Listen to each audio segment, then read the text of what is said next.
It's time for Twit This Week in Tech. Rafe Needleman's here from Yahoo Tech. Chris Breen from Macworld.com. We'll find out why Apple discontinued the iPod Classic. The answer may surprise you. Andy Rubin's leaving Google. What's he up to next? And we'll take a look at his legacy, Lollipop, Android 5.0, plus the amazing athletic adventures of Jason Howell. It's all next on Twit. Netcasts you love. From people you trust. This is Twit. Bandwidth for This Week in Tech is provided by CacheFly at CacheFly.com.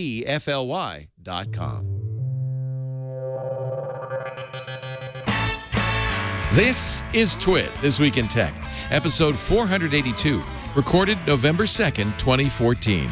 The Microsoft Shackle.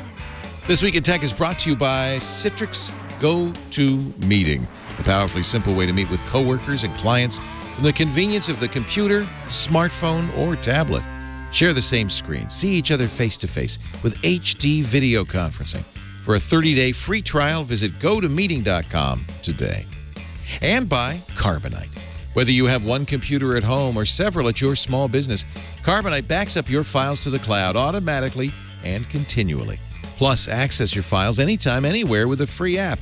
Start your free trial at Carbonite.com.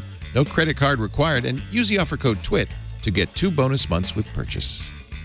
And by Audible.com. Sign up for the Platinum Plan and get 2 free books. Visit Audible.com/twit2. And don't forget to follow Audible on Twitter. User ID Audible_com. And by Stamps.com.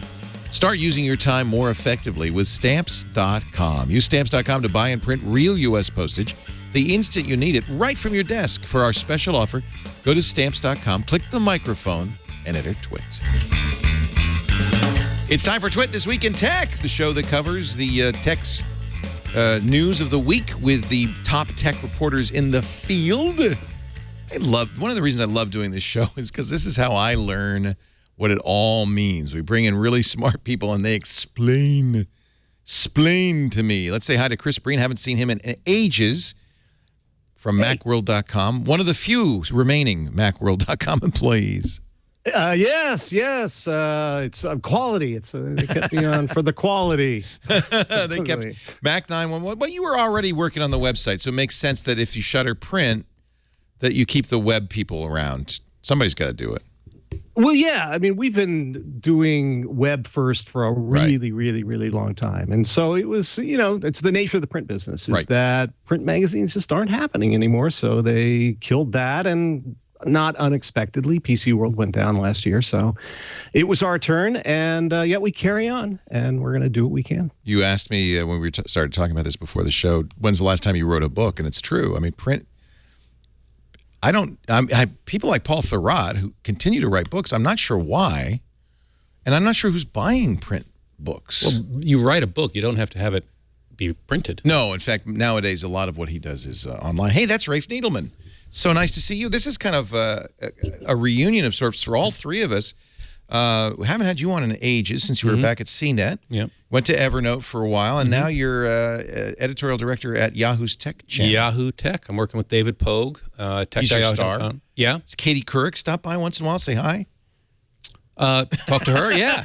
Yeah. It's really awesome to work with a company that can get star power like that. That's kind of cool. It's really neat. I'm having a great time. Yeah. You ever see Marissa? Yeah, of course. She stopped by once in a while? Says, how's it going, Rafe? All the time. We chat.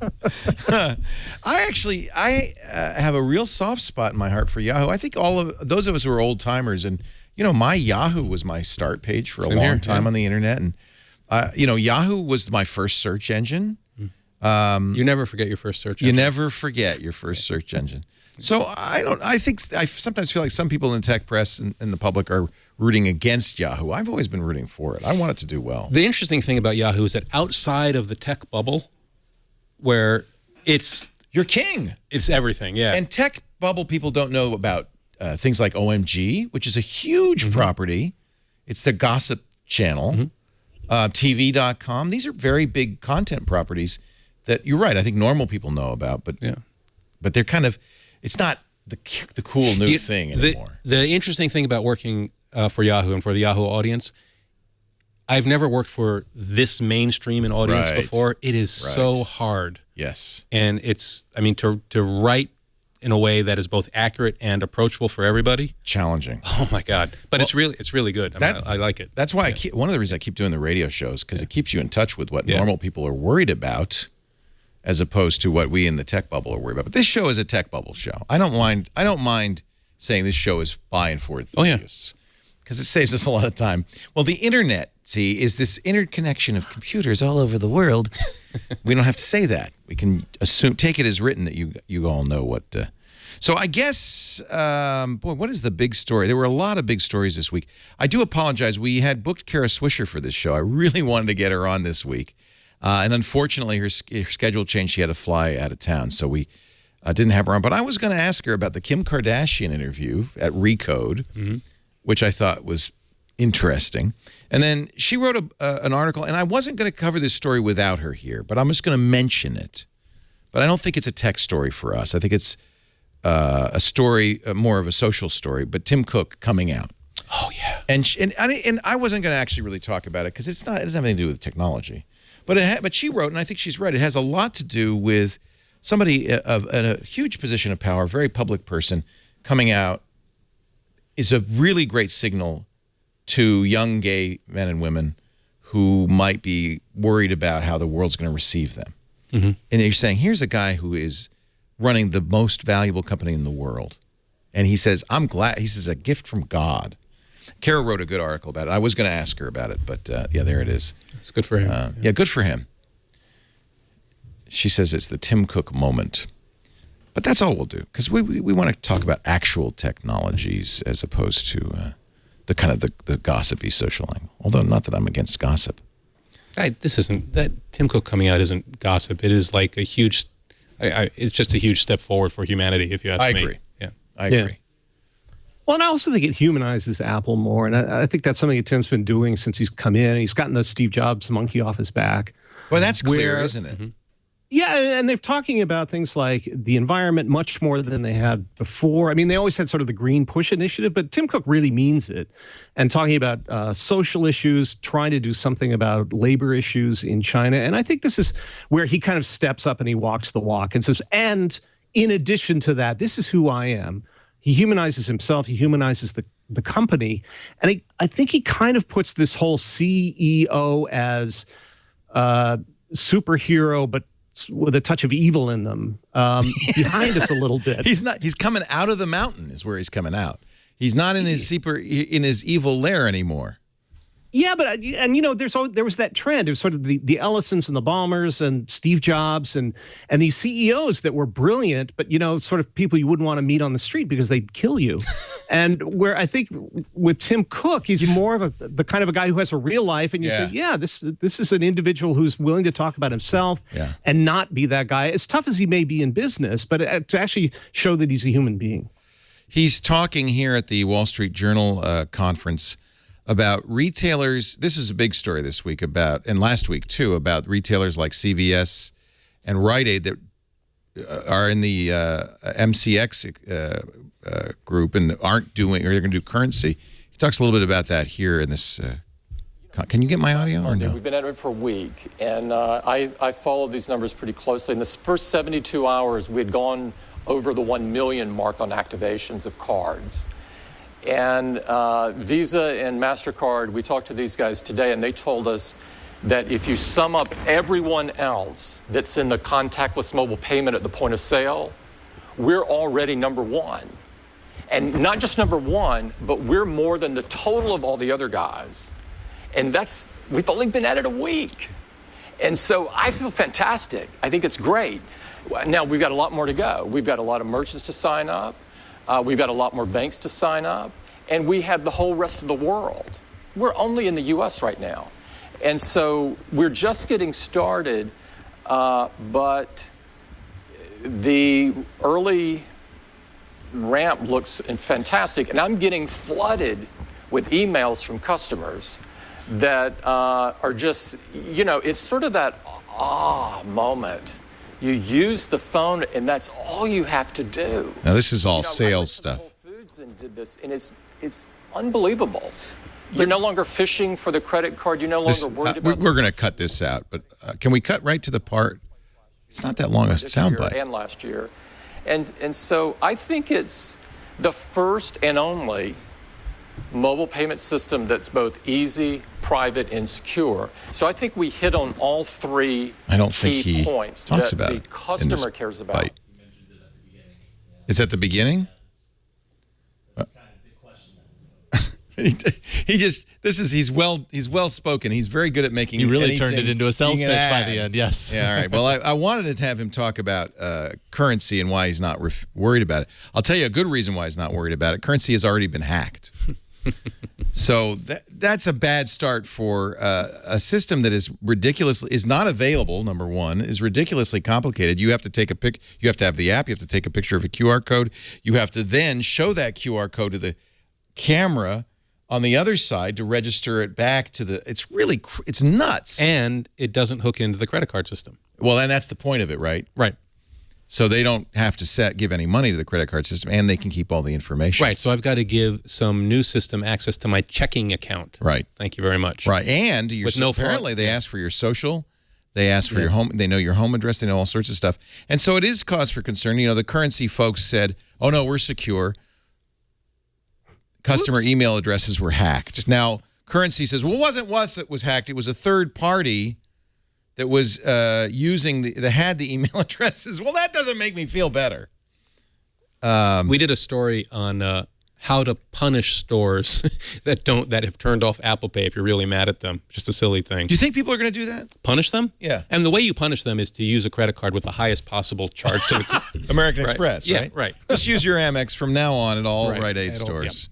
Well, I don't. Will people?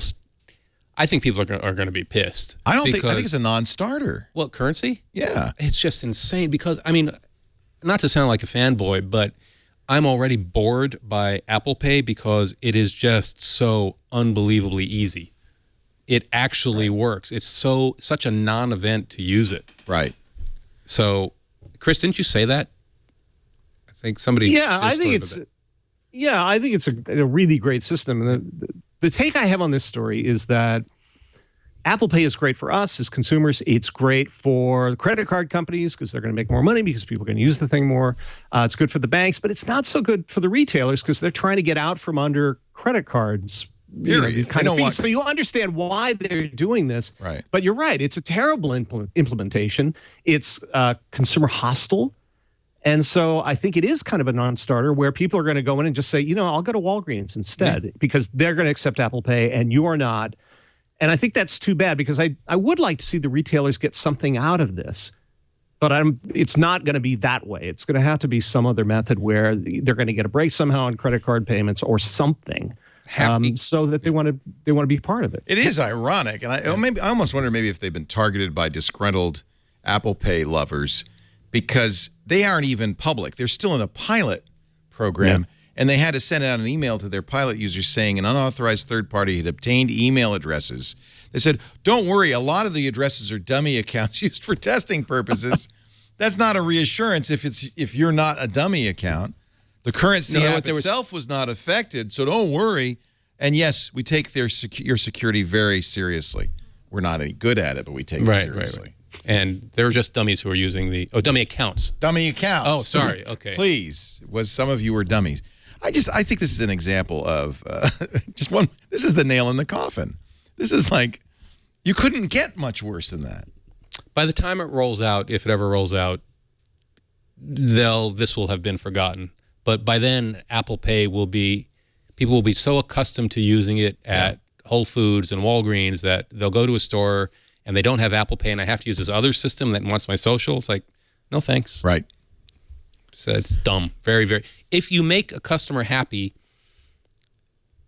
because the transaction is easy, they will come back and buy more stuff. If the transaction has a lot of friction, you're going to lose money. But you can still use cash and a credit card at any one of these stores, right? So if Walgreens is right there, maybe you'll use Walgreens. But if it's another mile down the road, it just seems to me people are going to do what's convenient. I don't think Apple Pay by itself Maybe it does. Does it make you want to shop somewhere because they have Apple Pay? That's because I'm a nerd, yeah. But I think just want to use it. I think it's Apple Pay's been out now, what, for a month?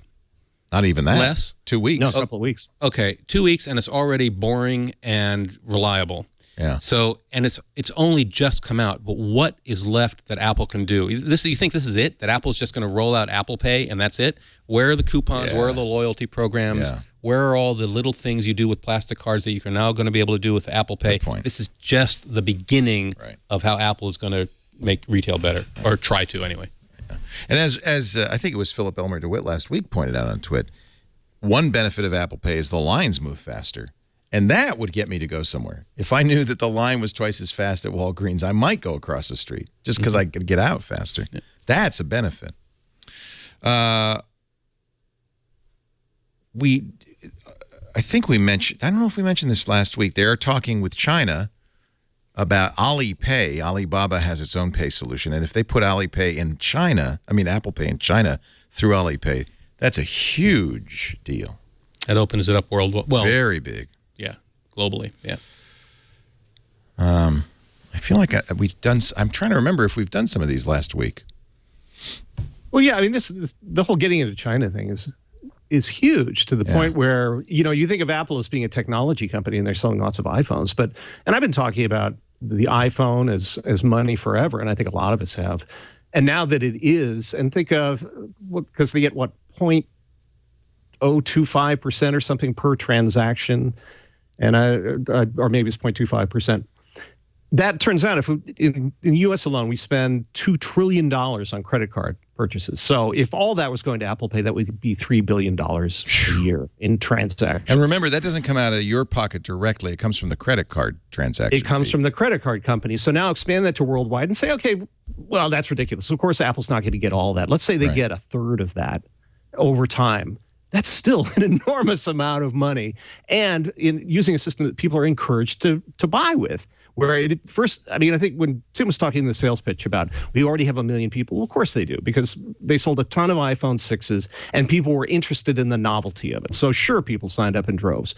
But I think as more people see that in action and we have more and more devices that do that, they're going to get more people thinking of, not only because of the security problems with their credit cards, like I just had to renew my credit card for a third time in the last 2 years. Right? Mm-hmm. But Apple's selling privacy as a feature now. And so the ability to be able to have a unique transaction with every Apple Pay purchase is enormously powerful. So you can put that kind of stuff behind you, be encouraged to use it more, and then again, on the other side, you've got the merchant saying, "Well, no, use this. It's less secure. We need more information from you, and you want that? No, because they're not going to kick back the money they're saving for the credit card. It's not like you get it back, right? Mm-hmm. Yeah, and that could be a feature for them if they make this less intrusive and say, look, we're not paying credit card fees anymore, so we're going to give you that 2% or that 3%. Yeah. Maybe that's attractive, but they have to scale down the onerousness of the other stuff first. Here's the quote. When asked about CVS and Rite Aid, Cook said, "It's a skirmish. Over the long arc of time, retailers will step back and say, no other system is more secure." I think that's been demonstrated now. You're only relevant. Now, I don't know if I agree with this, but what do you think? You're only relevant as a retailer if your customers love you. Tell that to Comcast. Yeah. I don't think I love CVS or Walgreens. It's just where I go to get my my eye drops. I don't. Apple is loved. Apple loved. Can say that, that works for us. Right. Well, Apple wants other companies to treat their customers the same way that customers feel about Apple. Right. Hey, if you can get them to love you, more power to it. Yeah. He also explained why they killed the iPod Classic. We couldn't get the parts. I wonder which part that was. Was it the hard drive? Was it some circuit board? So that hard drive is somebody told me is a Toshiba hard drive, right? It's a tiny little hard drive. Yeah, I remember when IBM first came out with them. They were compact flash sized, and I think I don't remember how big they were, but they're spinning. They're literally in the 160 gig iPod Classic, a spinning hard drive. Right. Yeah. Old fashioned. I bet you. I'm thinking Stone they don't Age make technology. those anymore. That's what I'm guessing. Yeah, I think they had them on the shelves for as long as they could, because I thought they'd killed the thing a couple of years ago, and they didn't. I wrote the obit for it 3 years ago, thinking someday I'm going to, and finally I got to dust it off and, update the dates on it, and then it was out right away. But I think they're right. They stocked them as long as they could, and they finally got to the point where they said, well, okay, we finally cleared them out. People who have them love the things because of the capacity. I bought one because I just like you, I figured this is it a year ago. And I bought one because I keep it in my car. That's my music system in the car. Yeah. I could just see that guy. There's some guy who they have a shelves of Toshibas, and he gets the last one. He blows off the dust. They put it in an iPod, and that's it. We're out. We're done. We're done. Close the line. Yeah, it's is this it? This is the Toshiba MK1626 GCB. It is the 6th generation iPod Classic, 160 gig hard drive. I bet you Toshiba just stopped making them. Yeah, well, why? What market is there besides the iPod? They're not going to be, 160 gigabytes of storage. Eventually, the flash RAM or flash storage will be less money than that. Faster and more reliable. That's right. Now, you could put a flash drive in an iPod Classic, but you might as well make it a touch with, right now, can you get a touch with 128 gigs? You can get an iPhone with 128 gigs. That's a good question. It's getting close. I don't think they've updated then. I think it's still a 64. Yeah. And also, there's still a shop iPod button at the Apple Store. I'm amazed. And then right underneath it, Beats by Dre. I don't know how many of these they're selling. No, 64 gigs is the largest iPod Touch. Well, if they wanted to, they can make a 128. Aren't we moving in a way away from all this local storage anyway? We're moving towards streaming, and I feel like I don't need to have as much storage as I used to think I needed. You have a story about that, which is that, for the first time, Apple's revenue on purchased music is going down. Yeah, that's a huge. So you think it's connected to that? That makes sense. They dropped 13% in 2014, which isn't even over yet. 13% in revenues on iTunes Music. Yeah, because people are moving to streaming. That's my belief. I bet you're right. I'd rather pay. I pay what, $10 a month for Spotify. It's $120 a year. I get all the music I want. I've got reliable enough cell coverage in the car, so I can stream whatever I want. When I want to have something on the airplane, when I'm not connected, I download it. Done. I don't need to buy music anymore. And remember, iTunes is the #1 music retailer. The RIAA reported in the U.S. sales of digital singles fell 11% in the first 6 months. Sales of albums fell 14% in the first 6 months. So it's across the board. Meanwhile, music service revenue jumped 28% in the first 6 months. But of course, now, Chris, you're a working musician. Yeah. I have to think this is bad for musicians. Yeah, streaming is not good for musicians. You get no money from Spotify. Yeah, we've seen the stories. There was the Lady Gaga story, a couple of years ago, where people streamed 8 trillion spins of something of hers, and she made like $1.48 on it or something. It was just ridiculous. That's terrible. Little money. But it is the way it's. I look at my daughter, who's 13. She hasn't purchased music ever because we have streaming, and we've had it for years. But I look at my kids now. I don't know. You tell me, because you both have kids who are younger. They don't even really stream music. They watch YouTube. I guess they stream when they're in the car. No, actually, Abby wants downloads, but she's 22. See, she's of a different generation already. But I do notice most music. Chris, you're 16, right? 17. I download, but my sister, who's a little bit younger than me, she listens to all her music on YouTube, and I listen to a lot of music. YouTube is a very big source of music. In fact, I think that's another story that Google, I think, is going to start making money on YouTube Music. They keep saying they're going to do that. They're going to sell that as a subscription. Makes sense. All right, enough Apple. Everybody's going, you talk about Apple all the time. Okay, we're going to talk about Google. We're going to talk about Microsoft. We're going to talk about Twitter. You know what? We're going to even talk about hardware. We're going to talk about HP. When's the last time we talked about HP? There's something to say about HP, but let me talk first about Citrix GoToMeeting, the place to go if you have, as most of us do, clients or colleagues who are not in the same building with you. They're not maybe even the same town. They may not even be in the same country. Nowadays, everybody is spread out all over the place. The last thing you want to do is spend time in an airplane traveling to meet with coworkers or new prospects.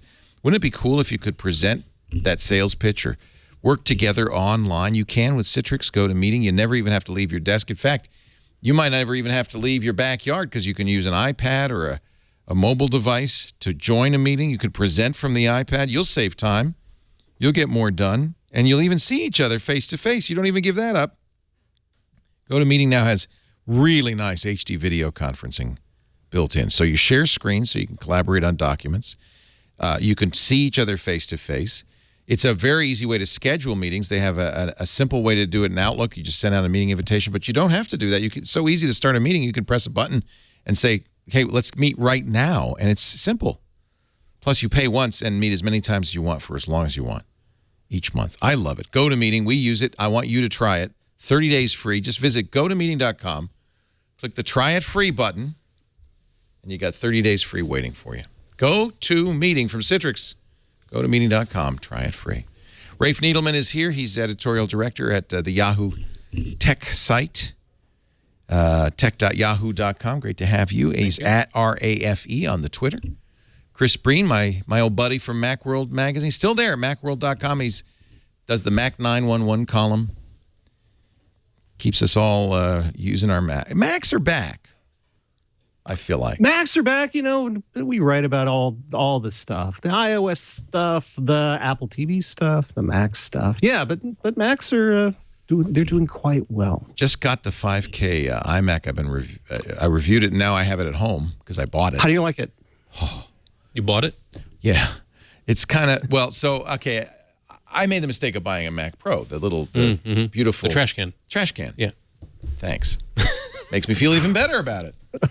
And I've been using it, and I bought I spent a lot of money on this because not only did I get that, but then you have to get external storage. So I got, you know, the little big drive, and then I had to get a 4K monitor because blah, blah, blah.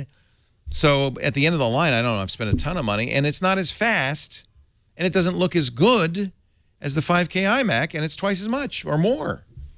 It kills me. In fact, well, it depends what you do with it. If you're doing multi-core stuff, it actually is faster. Single core, the iMac, yeah, has an edge. Yeah, we got the i7 top of the line, and it's 4 gigahertz. I thought we weren't going to see 4 gigahertz processors. Didn't Intel kind of give up on? They said, well, they can't beat it anyway. So it's the fastest single-core processor out there. So you can't get a 5K screen on the Mac Pro because you can't drive it. The Thunderbolt's not fast enough. Yeah. Yeah, I think Apple is a little confused about its Mac Pro strategy right now. Wow. Yeah. And they haven't even updated the Thunderbolt display. That's still the fat bezel, not the thin bezel. Right. So, yeah, if you want the ultimate computer for editing video, it's not a Pro. Right. And that's sad. It's that's not the way God intended things to be. Yeah. God had something to do with this. All right. God and Tim Cook. Andy Rubin is leaving Google. This, I wonder if this has a little bit to do with last week's story that Sundar Pichai had been promoted now to run most of Google. He's Larry Page's #2 guy. Andy Rubin was brought in when Google bought Android. He was the creator of Android. He had worked at Danger before that. Danger. Remember Danger? Remember they had the greatest ads with the gorillas walking down the street? Remember that? Danger had all the smart guys from Apple, like Andy Hertzfeld. Really interesting guys. And I think the Sidekick was their first and only product, I'm thinking. They made a couple of different versions of the Sidekick. Right. That had the really creative flip-out screen. Loved that. Yeah. That was really a neat product. If you want to look dated, if anybody made a movie with... This is so funny. For some reason, cell phones date you faster than neckties, hair, anything. Lapel size. Boy, that would look really dated if you had a Sidekick. And remember, you flipped it up like that, and you started typing like that. I was always afraid I was going to flip it, and it would just keep going. I wonder if my Sidekick is around somewhere. I'd love to. You know it won't work anymore. It won't work at all. No. Because they killed the server, right? Right, because it was a proxy server. So the site... Terrible idea. It was a great idea. Well, it sped things up, but every bit of everything you did was stored not on your phone, right, but with Danger. Yes. You think that was a good idea? Especially when you say it that way. stored with danger. My middle name is Danger. But it's the only way the networks were so slow then. That was the only way you could get email and browse the web. It was a phone for its time. Back in the day. Its time didn't last very long. So Andy had been running Android until recently, moved on to do what Google calls a moonshot with robots. He was always a robot guy, hence the name Android. In fact, before he worked at Danger, I think he was doing robots. Anyway, he's leaving. And I wonder if this maybe is the beginning of a little bit of a brain drain for Google, who has shown pretty clearly that Sundar Pichai is the guy. Yeah, I'm pretty cynical about moves like this, but in this particular case, Andy's done a lot for Google. He did work for Apple too. And he was, I think, doing his dream job, or anybody's dream job at Google. He was working on robots. Yeah. And now he's going to spin off and do an independent incubator on robots. Right. If I'm not him, but that sounds like a pretty awesome job. Right. Basically doing the Google robot moonshots, but with, his and other people's money and more interesting entrepreneurs than even he could find at Google. It sounds pretty cool to me. Google says we'll continue with our robot efforts, but it's a little bit of a loss to lose the guy. It is. He was the guy who bought those crazy running robots from Boston Dynamics, those scary dog robots. Well, the conspiracy theory on this is that he doesn't want to be part of the military-industrial complex. And Google has said that they're not going to sell their products to the military, but, Boston Dynamics has Boston big Dynamics military contracts. Yeah, so I don't know how that works out. Yeah. An analyst at IDC says it's surprising and sounds, there it is, that's the Wildcat. This is the scariest robot ever. First of all, it's really noisy. Go ahead and turn up the sound. And then imagine you're walking down the street and you see this thing. That's my worst nightmare right there. It's running down. For those who are listening, it's running. It looks like it's called Big Dog. That one's Big Dog. This is Wildcat. That's Wildcat? Big Dog is the one that walks in the woods. Looks like a horse. Right. Which would you rather fight? Just imagine that charging towards you right now. Look how fast it goes. That is impressive. It doesn't turn very well, so it doesn't have to. Is to run serpentine, and it will get confused. Is that right? All I have to do is run faster than Rafe. Wow. Yeah. It's like they took all the wrong lessons from the sci-fi books of the 1960s and 70s. No, this will be really cool if we have robots that kill people. Were we supposed to put an on-off switch? Oh, we forgot. Oh, gosh. And we gave them intelligence. Who would have thought that would have been a problem? Oh, well, it did seem kind of sudden. That's what IDC's analyst said. It seems a little unplanned and a little sudden and perhaps involuntary. I don't think so. I think this is Andy Rubin's decision, but maybe he had a better idea suddenly. In the middle of the night, he woke up and said, I'm leaving Google. It will be a loss for their robotics program. Lollipop is coming. The Google's Nexus phone, the Nexus 6, sold out in, we think, 20 seconds. So something like that. Yeah, it was quick. It was painfully fast for those of us trying to buy one. This is the phone. It's a 6-inch, almost 6-inch, 5.95-inch phone with, kind of top-of-the-line specs. And it would be the first phone to run Android 5.0 Lollipop.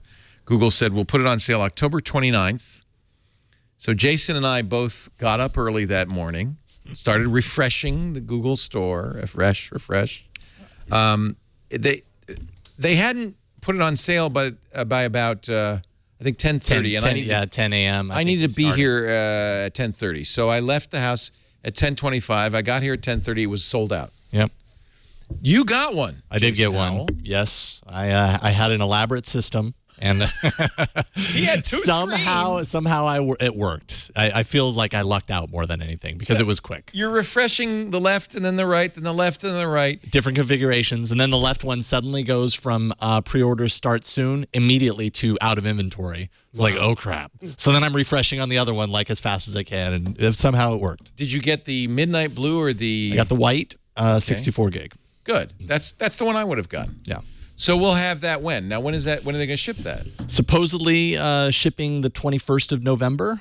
Although it may be sooner, maybe, who knows? Google isn't very good at this whole, retail thing online. So who knows? Well, you got to wonder, did they have only 10 of them? Yeah, that's a really good question. Or was there such demand? Or the fact that it's going to all of the carriers, right? At least here in the U.S. Well, maybe that's it. Maybe so they did their only supply have a is few. Split. Yeah, because Verizon, T-Mobile, AT&T, Sprint, and U.S. Cellular all are going to have it. So maybe I can go there and get it. You think?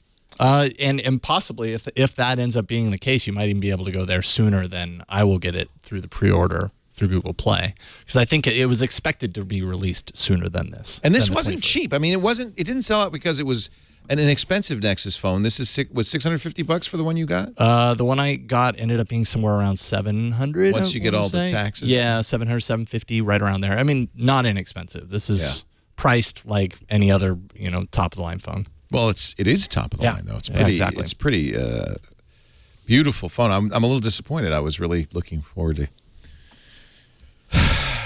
Sounds like what people did with the iPhone. I didn't know that Android nuts are the same dedication. Apparently, staying up till the phone's supposed to go on sale, then hitting all the different screens at once. Yeah, it's exactly what I don't know what's wrong with me, because I also waited in line at the Apple store for 5 hours. So there's something really wrong with me. Yeah, I was at an Apple store yesterday to pick something up. Did they have them in stock? There was a line out the door for iPhones. That's bizarre. Boy, you'd love to be in that position. In line? A month later. Yeah. It's crazy. I didn't get it. Unbelievable. Don't you want to run up to people like that and it's like, you can buy it online. It'll come to your door. Well, I was at the mall. I was going to Hot Topic to buy some new a vest and some hot pants. And I saw the Apple store. I thought this would be a good time to pick up an iPhone. Right. I can see doing it the first day, because it's kind of an event. But a month later, I have to think, no, just do it online. Yeah. I'm not sure what the attraction is. It actually reflects a deep psychological problem in the American populace, or actually the world, because the same thing happens everywhere, that we somehow think that this new device will make our life suddenly okay. Like our lives are going to we're going to get this shiny thing. It has, though. With Apple Pay, right? I really think this is like, what was it? Is Neil Postman who wrote Distracted? What did he write, John? Distracted to Death? The whole idea that, we just put all of our hopes and fears and everything into these little shiny gadgets, and we spend ridiculous amounts of money. I mean, $700. Yeah, it's and time. no jump and time in line. Right. And then we hope that we're going to get this home, and then everything is going to be somehow better. And then we drop it on the concrete, and the screen cracks, and you do it all over again. Right. That's why I was at the Apple store yesterday to get an Apple Pay, not Apple Pay, AppleCare on this thing, just in case. The Plus? Did you get the Plus? No, I didn't. I have pockets, so no Plus for me. Yeah. I don't think the Plus is a great deal, because you have to pay. You only get 2 a year, and you have AppleCare. You mean the phone Plus? No, I'm thinking the phone Plus. Oh yeah. No, the AppleCare. There's a Plus to AppleCare. Yeah, that's the replacement Plus, AppleCare. I think that's the one I got. Yeah. But I think seems like not a good deal, because the deductibles $79. Yeah, and then you can only happen twice a year. But actually, no, there is a method to this that my friends who are excellent at scamming these things are. Right before you're going to get the next one, whether it's the 6S or the 7. Yeah. You drop the phone, you take it in. They give you a brand new phone, which has an amazingly high resale value because it's never been touched. No kidding. You leave it in the box. Yep. And you get your new phone. And then you can sell it do you at know the people best that do that? value. Does David Yes. Pogue do that? No. He should not be doing that. David Pogue, I do not believe, does that. That's But like- yes, I know many people who do that. I used to know I a work with a woman bunch of engineers who would buy. They game the system. Who would go buy Manolo Blahnik shoes, $1,000 shoes. She'd put duct tape on the bottom of it, wear it to a party, take off the tape so it didn't look like it was worn, and return it. That's brilliant. It's a scam! Yes. It's brilliant. Did you ever do that? Do not try No. this at home. All right. She's looking at me. Me? No. I would never do such a thing. Let's see. They say, the Google folks say that they think the higher price, this is how crazy it is, on the Nexus 6 will actually mean they sell more of them. That didn't make any sense.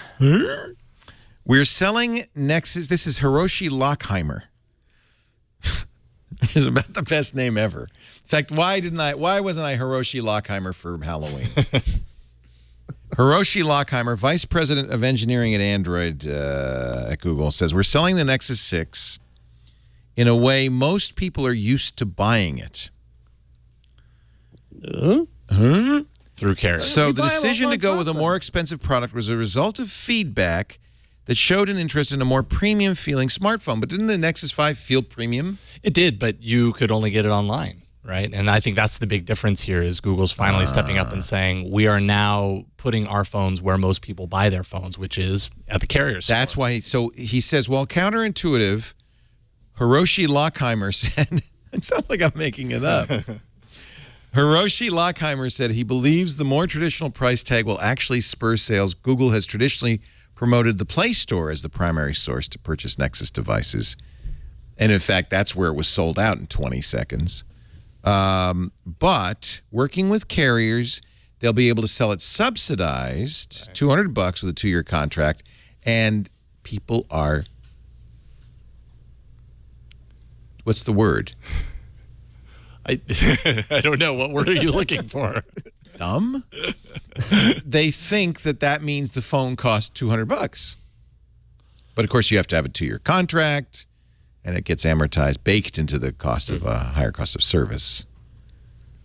So Nexus fans, says Hiroshi Lockheimer, I'm going to keep saying his name, understand the pricing model of an unlocked device, but outside of that, paying $350 up front was a foreign concept, let alone, more, $650. So it's a nice phone. I'm sorry that I didn't get one. We're starting to learn about Lollipop, the features of the new Android 5, many of which are kind of taken from Motorola. That's another thing that happened this week. Motorola, the transition to Lenovo happened. So Motorola is no longer a Google company, but Google stripped all the good ideas out of it before they let them go to Lenovo. Lollipop, which is Android 5, will have the Moto X kind of always the notifications that kind of appear. The active display. Active display, they call it. This is a good article from The Verge, the 12 Lollipop features. Also, it has the always listening thing, I believe. Yes, you could say, okay, Google. Right.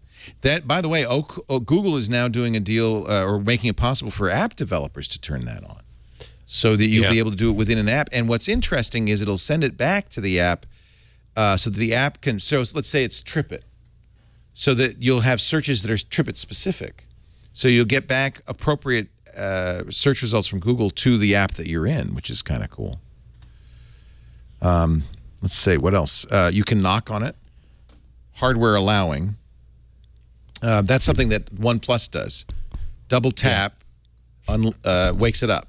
Right? You just have to be careful that it doesn't fire off while you're carrying it in your pocket or your bag. You said that in the review, and they did make that harder. They did they did in the update. They turned on a proximity sensor. Yeah, right. So double tapping it in your pocket, like your nipples hit it or something, and then you rock hard nipples. Don't now you? Now it has nipple protection. Thankfully, only because I have a OnePlus One. It won't wake it up. The other thing is you had the flashlight was coming on. Yeah, and that one's almost even worse, right? Because then the flashlight's going off in your pocket. You don't know until, of course, your leg burns. Right. But that burns battery really fast. You're glowing. Yeah. So they've kind of worked on that. So. Face unlock. Okay, remember so this it's one? always looking at you. Remember this one? Yes. Yeah. So the face unlock, which doesn't work well at all on Android, right? On the older versions of Android. It's the part of the lock screen. This is a different implementation of it. I usually do a pattern, but you can have it look at you. But you have to be just right in the right light. You can't do it in the dark. You wait a second, and then it unlocks. Here's where they got it right this time, though. Last time, it was how you unlocked your device. You have to recognize my face, and if you don't, after 3 seconds, then I had to put in my PIN code. So it took a ton of time to get into your phone, which doesn't work for a security method. Now it's an extra thing that just when it works, it bypasses your PIN number. When it doesn't work, and basically what you're doing is it's another layer. So if it recognizes your face, it starts looking at you as soon as it can. Yes, it does. That's true. So the camera's always on? That's one way to put it. No, the camera's on when you unlock. When it's locked. When you wake up. And it probably has proximity also. Yeah, so when it's no longer in a pocket, it starts looking at you. Because they said most people are looking at their notifications for a little while before they unlock it. So it's gonna try to get a little head start on recognizing you. Mm-hmm. That's cool. And so what I do, in my case, like I forget that I even set that up, right? I just am used to entering in my PIN code. And then every once in a while, I don't have to. That's because it recognized my face and it brings me right But through. you could still have the PIN code. Yeah. There'll be notifications on your lock screen, richer notifications than before on your lock screen, including, for instance, now you have to turn this on because you may not want to do this with a lock screen on, but you could respond to email. You could, do other stuff with the notifications without unlocking. Although you can apparently do a redaction if you wish for some apps so that people don't see, your emails and stuff. Mm-hmm. There's something called priority mode, which lets you set what apps can disturb you and what can't. So instead of do not disturb on an iPhone, when you turn on do not disturb, just nothing happens, right? But now you could say, well, you can wake me up, but not you. Yeah. You can make noise, but not you. This I like. There's a guest mode. Good. Mm-hmm. So Android introduced with KitKat the idea of multiple users, right? So it's for tablets. You could have profiles for tablets. So now you can have, just as you do on a Chromebook, a guest mode, and you have it on the Mac too, where you don't have to give somebody your login. You just give them your login. You give them the phone. They go into guest mode. They can do stuff that's erased when they log out. I just want to be able, maybe, Jason, you know this, I just want to be able to give somebody a phone. So here, look at this great picture I took of my kid. Yes. Give them the phone and not have them. They have that. They do. Good. It's called pinning. It's good for Leo, too. Yeah. Because you can open a game, for instance, say, Leo, you can play this game, but he can't exit. Or you could have the photo up, and he can't exit. Mm-hmm. So you'd have to enter a passcode. So I think these are all nice features. And, of course, then the biggest one that everybody will notice is this new flat, card-focused material design. Yeah. It really does look good. But only Jason's going to get it because he got the only Nexus 6 on the Not market. true. Very soon after. Do we know anyone else who got a Nexus 6? No. Nobody. Anybody in the chat room? Any of you? I don't know. Jason's the only person in the world who got a Nexus 6. I think that's true. That's why they sold out so quickly. I'm glad I know you, sir. A second. Believe me, I tried to get more than one, but I can only get one. So. Anyway, exciting. Yeah. All right. Let's take a break. We've got more to talk about. We're learning more about Windows 10. And there's some new... I want to talk a little bit about fitness watches because I know you can't talk about that one. And I can't... Well, a little. They told me I could talk about it a little. He's wearing an NDA'd product on his... Oh, he showed it. Rafe Needleman's here from the fabulous Yahoo Tech page, which, by the way, looks good. I don't know if it reads well, it too. But okay. No, it does. It reads really well. Yeah. David Pogue, of course, is your lead there and is doing his traditional videos. Anchor, yeah. Doing a great job. Anchor, is that what you call him? That's what I call him, yeah. Yeah. Spiritual leader. Here's Christian Bale and Seth Rogen. So we found out, by the way, this week that we knew Christian Bale would play Steve Jobs. Somebody in your office has photoshopped. No. We got that Photoshop from somebody else's office. That's good. Christian Bale's perfect for Steve Jobs. He's got the intensity. He's got the look. He looks kind of like him, but you feel like he could blow up just like Jobs at any moment. Mm-hmm. In fact, he has. And I think Rogan is very much like Wozniak. He's cuddly. Yep. He's lovable. I actually wrote to Steve and said, what do you think? Well, I wrote to his wife. Steve speaks to me through his wife, Janet Wozniak. And she said, Steve's excited. Steve thinks Seth is a good choice. He was less than... This makes 3 Jobs movies. In the 3? I know 2. Well, this is the 3rd, right? What's the other one? I know there was that bad one. There was the bad one. And Steve hated that, but then there was the other one. I can't remember their names anymore. There was another Jobs movie?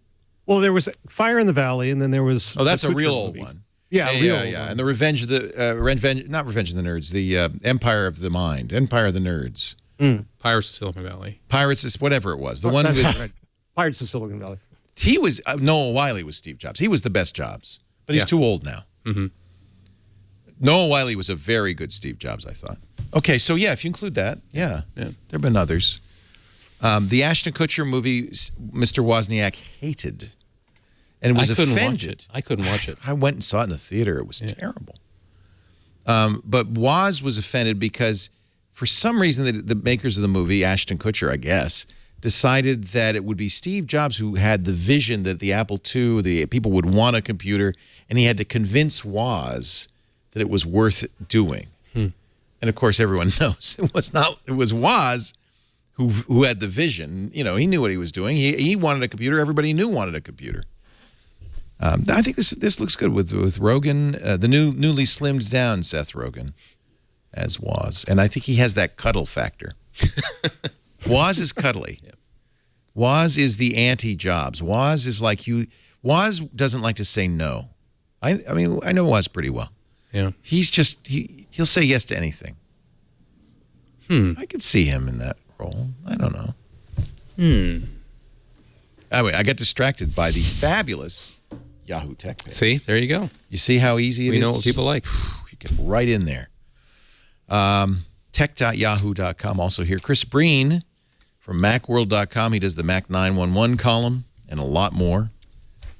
Oh, look here, the review of Sunset Overdrive. I love that game. I haven't tried it yet. Oh, our reviewer loved it. So good. It's the new Xbox One game. Yeah. It's funny. It's great. I don't own a console. I'm afraid. I'm no, because Leo. Because you don't want Leo to get sucked into it. Yeah, I don't want my kid to get. I'd never see him again. Yeah. Already, I hardly ever see him. Plays Minecraft like crazy, huh? Minecraft, Scratch, and now Python programming. See, Scratch is good. Oh gosh, I hate it when the kids. That's terrible. They get sucked into Python and you never see them again. I hate it when that happens. I just wanted to send me royalty checks. I'll be happy. Only my kid would have gotten sucked into. That's what I told my kid. I said, "Look, this is my retirement plan. Would you please become a hacker?" Exactly. No. But I have to say, Henry did have all the consoles because I wanted them, and he didn't become a video game nerd. He likes them. Yeah. It's part of the culture of his generation to play these games. Well, we're going to get one. He's busy enough, though. He's got a lot. He's 8. He's 8. We talked to him before the show, and he's really smart kid. Very, very smart kid. Plays the piano. He's programming. He's a Minecraft whiz. He says, I want to do a Minecraft add-on where the rails could go upside down. Are you going to help him with that? He's beyond me. I said, what language is that? And he said, well, I think it's JavaScript. I'm not sure. I am learning Python. Yeah. 8! Last night he was hunched over. He had the computer and he had the book, and he was like, "That's so awesome." I didn't do that till I was 14. Yeah, no, 8's pretty young. Yeah, So smart kid. Don't let him play Sunset Overdrive. So I'll never see him again. You'll never see him again. He gets hooked. Such a good game. All right, now I got to go play it. Well, I'm only going to play it for a little while because, Halo Master Chief Edition is out soon. Isn't that just old Halo repoxed? It's all the Halos. Oh, okay. It's every map. It's like 100 gigabytes. I pre-ordered it. It'll download it. It's downloading right. It's been downloading for weeks. Our show today brought to you Carbonite Online Backup. Do not back up Halo on Carbonite because that's not a good idea. Back up the stuff you did that only you have access to. That's the beauty of Carbonite. Everybody's got something on their computer that they cannot replace, whether it's pictures of the kid, your Python scripts, your financial records. It's so valuable. And the problem is hard drives are such a tenuous thing to store it on. We feel like, oh, they're so reliable, but they will break. And if you're relying on a hard drive in your business, you're really taking a chance. Carbonite is the solution. Whether you have one computer at home, several at your small business, if you have external drives, network-attached storage, Carbonite has a solution for you. Automatic and continuous backup to the cloud. And you can access your files anytime, anywhere with their apps.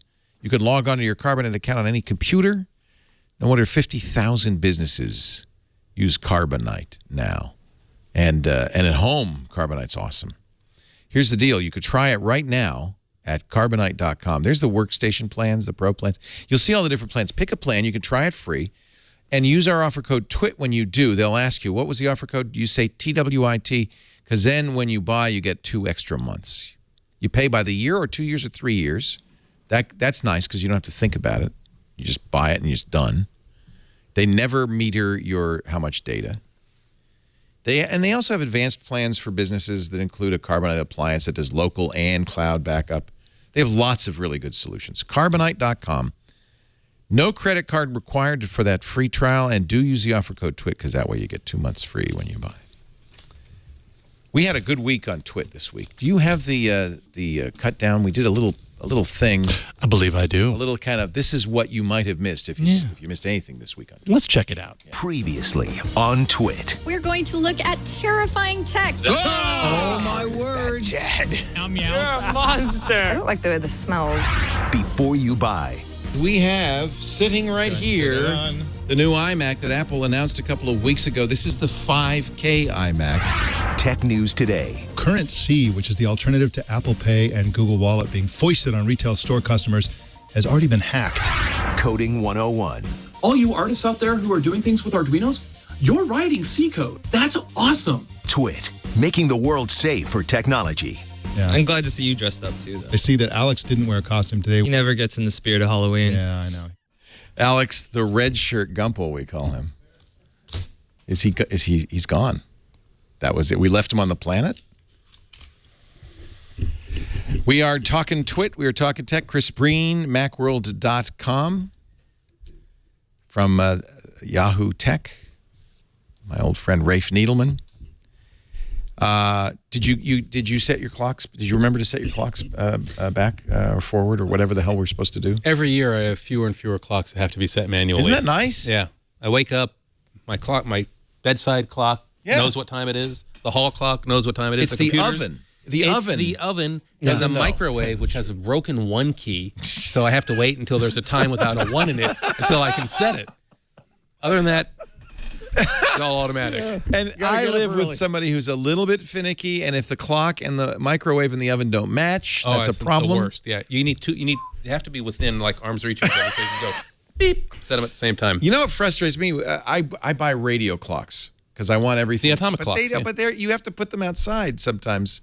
They don't sense the change. Right. So I have to put them. True change comes from within. Not in these things. Okay. You put them on the deck. Let them and sit them for a day. I want to begin right here. Now's the time to end daylight savings time forever. Saving time forever. Yeah, you'll be in trouble. You say savings. I know. I got a guy who works with me. He comes over and hits me. Or move to Arizona. They're smart. They got rid of it. Hawaii. Or Hawaii. So that's even more confusing because it's adhered to by some and not by all. Right. We know now that daylight saving time saves no energy because in Indiana, where they adopted it in bits and pieces, you could see, and you can actually say it was a net zero change because it turns out, yes, people use lights less, but they use their air conditioner more because they're up more in the warm weather. So it ended up being a net zero. So that was one argument, saves energy. No, it doesn't. It's better for farmers. No. Great article in the National Geographic last year. I'm going to point. But this goes back to the Ben Franklin era, does it not? No, that's another canard. It's full of canards. So when did this start? 1940s. No. Yes. So Franklin talked about it as a joke. Because Franklin didn't die until 1952. Right. Yeah. He's often invoked in this thing like, oh, it was invented by Ben Franklin. But it wasn't implemented until the war. It was a World War II attempt to save. There's actually a book by, this is the National Geographic article from a year ago, but there's a book by a professor at Tufts called Spring Forward, the Annual Madness of Daylight Saving Time. He points out no energy savings. Farmers, in fact, were so against it, they were the only group to actively lobby against it. Farmers don't want it. You know who likes, and it's, by the way, hazardous to your health. A 2012 study by the University of Alabama at Birmingham found the risk of heart attack surges 10% on the Monday and Tuesday after we turn the clocks ahead. Because you're rushing to work and you suddenly keel over. And there are many more accidents. I mean, we know that also. I don't know why there's more heart attacks. It's because your circadian rhythm's screwed up. Or you're late for a meeting and you're running around. It's like, oh my God. Oh my God, oh my God, oh my God. Sleep deprivation, the body's circadian clock, and immune responses all come into play when consider reasons that changing the time by an hour is detrimental to your health. New England Journal of Medicine showed that in Sweden, heart attack risk rose just after the springtime change. They think it has to do with disturbed sleep or maybe just running around like crazy. You're tired. You're jet lagged. Why are we inflicting this on each other? You know who benefits? The U.S. barbecue industry. They Strong lobby. The month when you set the clocks ahead, they make $150 million more. And the golf industry estimated that an extra month of daylight savings time was worth $200 to $400 million because more golfers are out there. And gas stations, because we drive around more. Another reason it doesn't save energy. So there are powerful forces of evil allied against the sense of what is right and good paying in the off world. Congress. Okay. So what else is new? The TV industry. If you look at Nielsen ratings during the first week of daylight saving, no matter when it is, even the most popular shows go down 10 to 15% because everybody's playing golf. And barbecuing. And barbecuing while they're playing golf. It's an annual cost of $1.7 billion, according to a Utah State University economist. So let's stop it. Let's just stop the insanity. We have now three or 4 months to lobby before we have to turn the clocks forward again. Or just move to Arizona. Arizona, except for residents of the Navajo Nation. They decided they wanted to. Seriously. Yes. Hawaii, Puerto Rico, the Virgin Islands, American Samoa, Guam, and the Northern Marianas Islands they don't do it. What about Russia? If I were a dictator, if Russia has daylight saving time, there's no hope. If I were a dictator, I'd just eliminate it. The chat room will know because I thought I heard something. No, time changes you in Russia. In Russia, time changes you. There's no excuse for it. I'm sorry, I got on a tangent there. Well, what about time clause in the spring, though? Because I know that as a kid, daylight is you're going to get a brighter sky the next day, and you're waiting for time clause to come along with this big sack of clocks and then come down the chimney. That sounds like something made up by the golf industry. No. Time clause. You didn't sit around and roast little watches over the fire waiting for time clause to show up. Welcome to time clause. All right, let's talk. Since we're talking fitness, let's talk about watches and fitness. There is a new Fitbit coming. I guess you must be into this because you're wearing this new Basis. I had the original Basis. I liked it. This is their next one. It was about the smartest watch out there, I think. Yeah, it looks pretty hideous.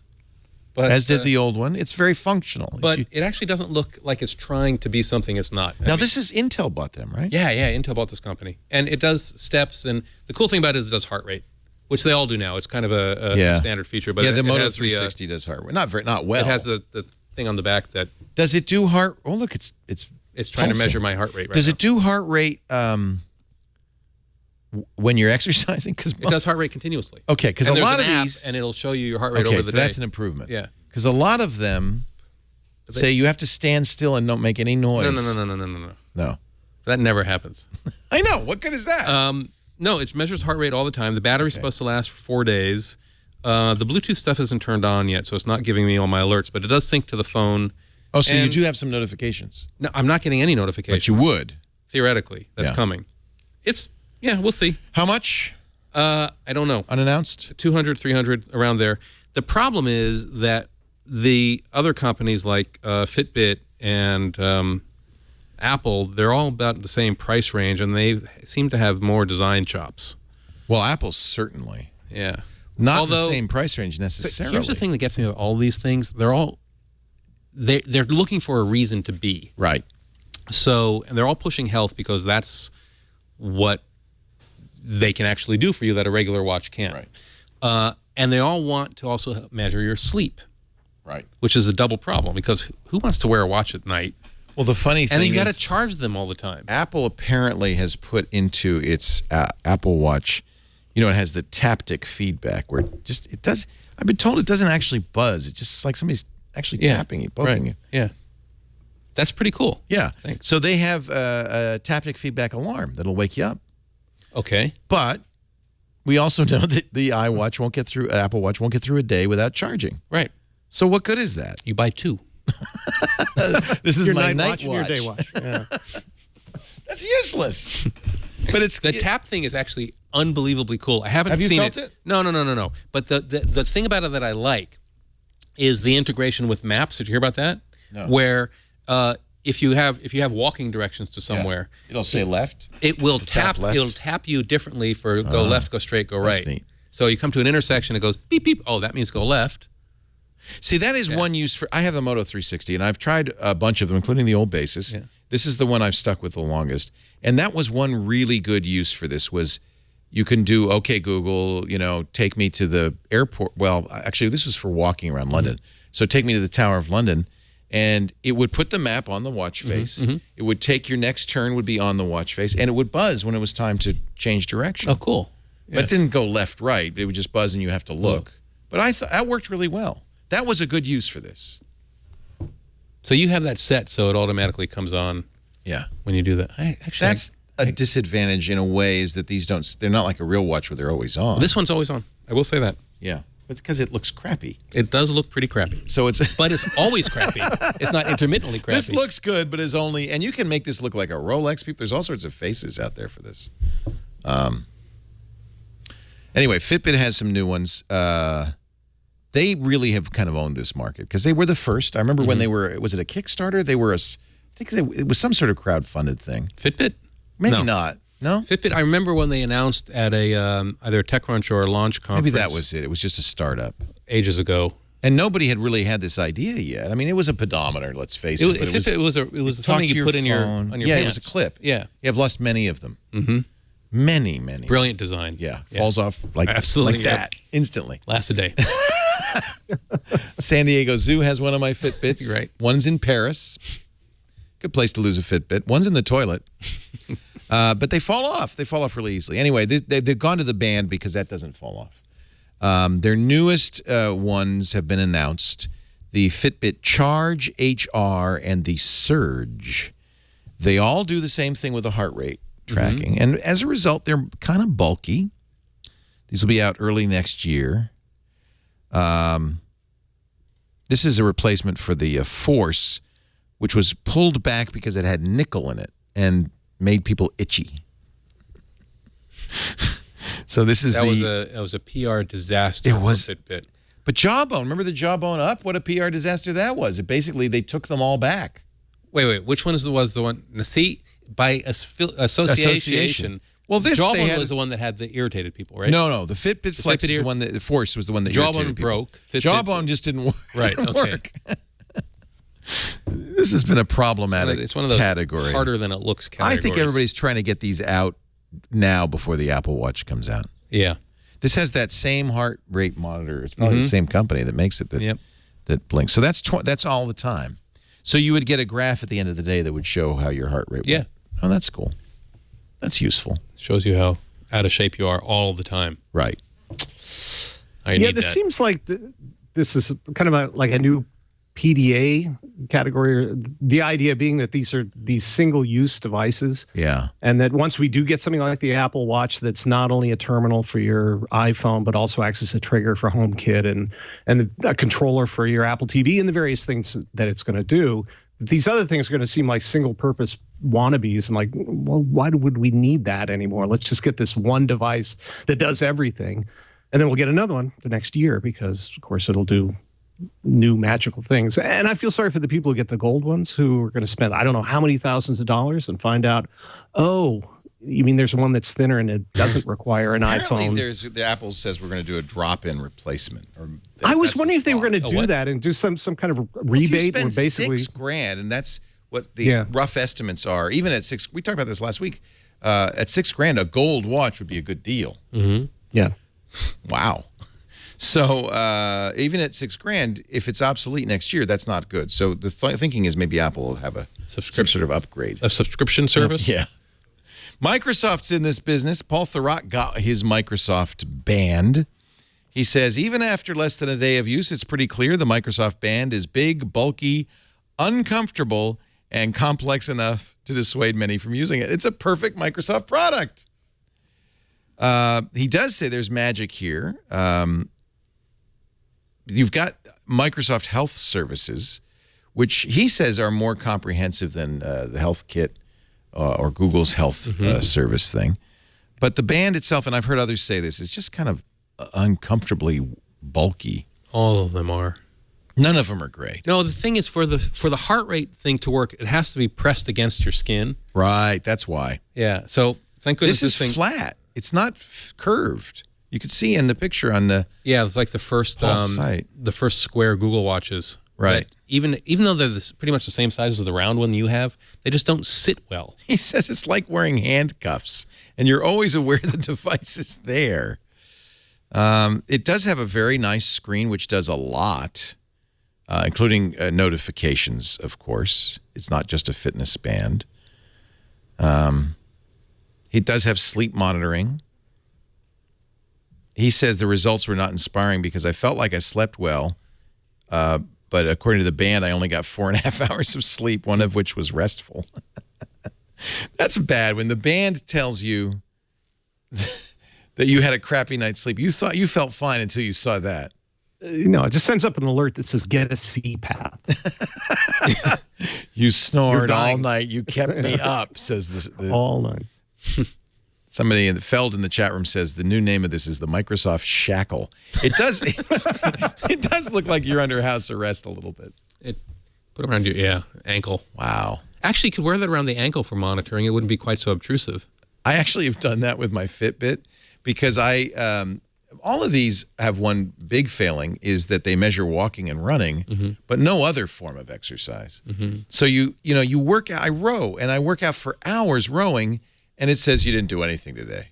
So I start taking to putting it on my ankle. Doesn't help.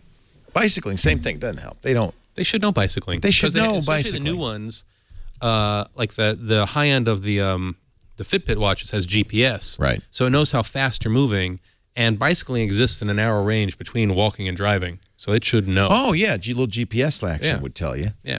Some of these have GPSs. Most of them don't because that's a real battery killer. Right. But that's the new thing. I mean, the Timex has one that has GPS and a cellular radio. Yeah. And it looks, by the way, it looks like it has GPS and a cellular radio. It looks like it was invented by the Soviets in 1958. Well, I'm going to do a sci-fi movie, and that's going to be the communicator. Yeah. It just looks like it. The Will.i.am one has... The Will.i.am one? Okay, come on. Really? Is that a contender? It's a statement. I'll say that. It's huge. We got to get an image of the Will.i.am watch. We interviewed Will.i.am. I thought this was a joke. No, he's serious. This guy, Will.i.am, is a really interesting, different guy as a tech entrepreneur. He keeps throwing stuff against the wall. And he knows. But he's a smart guy. He's really so smart. He says, really don't call it a watch. Will.i.am, you should know, he's the front man for Black Eyed Peas. He's great. He's a great rapper. Great performer, great musician. It's called the Pulse or Pulse. The P-U-L-S. Yeah. Pulse. Here's Will.i.am with a CNET. He's also wearing a backpack, so that makes him a fashion accessory. What the hell is he wearing? Is that a tennis racket? What is he wearing on his back? Jetpack. This is the. I'm telling you, he's a smart guy. I think it's not a watch. Thing. And it's not a smartwatch. It's a whole new thing. It's a new paradigm, a new category called a pulse. Over here, your notifications are here. Your navigation is here. Oh, okay. So you just got to imagine you have three things here. I like it that some people are trying stuff, right? Oh, yeah. I mean, we have a long way to go before this stuff is Going useful. up and down are your But he's in-apps. trying stuff. Travel from here, you get your little in-app menu. Can you buy this? Some cool features like the Vibe. idea. I don't know if it's Vibe available is an yet. app Yeah. This is Brian Tong at CNET interviewing Will.i.am on the watch. If you choose to, your call. So there's everybody and their brother. I like this one. This is the new one from HP. They got a designer to do this one, Michael Bastien. Let me show you this one here. it actually looks like a watch. It's called the MB Chrono Wing. An alligator strap for $650. Sapphire crystal. Anybody? So this one has a little watch insert and a little. But that's an LCD screen. Don't be fooled. The whole thing is LCD. Yes. Because every picture I've seen of this watch has the watch insert in the same exact space. You can't get rid of it. It does not have a touch screen. It's just buttons and notifications. Lots of buttons. I like buttons. Yeah.